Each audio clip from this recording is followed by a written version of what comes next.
Coverage you can count on. Channel 3 Eyewitness News, live at 5. Good evening. Thank you for joining us. I'm Greg Glover in for David Carroll. And I'm Cindy Sexton. Sequatchie County high school students are being told to layer up.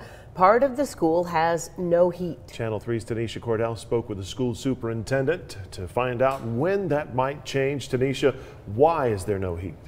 Well, Greg, Director of Schools Pete Swafford says this isn't anything new. He says the school system has dealt with a problem that impacts more than a dozen classrooms for the past 40 years.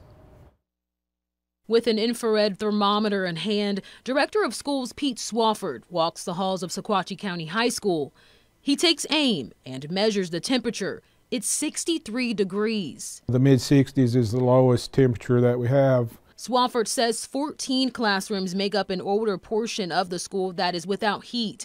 3 of those classrooms have an average temperature of 60 degrees. I don't think it's unbearable, but you know, we've had some calls about it, but that essentially is what it is. Swafford says switching from air to heat is not a simple task. Once the switch is made, Swafford says you can't easily switch back. And you just have to pick a day and decide when you're switching from air to heat. You can't do both at the same time in that one section of the building. And when the switch happens, no heat or air will be available for up to 8 hours. It's an adjustment Swafford says they go through twice every year. And so you have to pick a day when you think there'll be no more warm weather and the cold weather is here, and you have to do the same thing in the spring when you think the cold weather's over and the warm weather's here.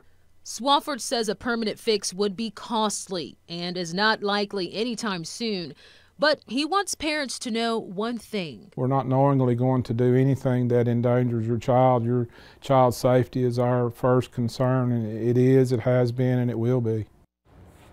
Well, we reached out to Swafford after we heard from concerned parents. Swafford says they will be switching from air to heat on Monday. That decision was made previously in conjunction with the forecast. He says by Tuesday, the older part of the building will be warm. For now, live in the studio, Tanisha Cordell, Channel 3 Eyewitness News. Tanisha.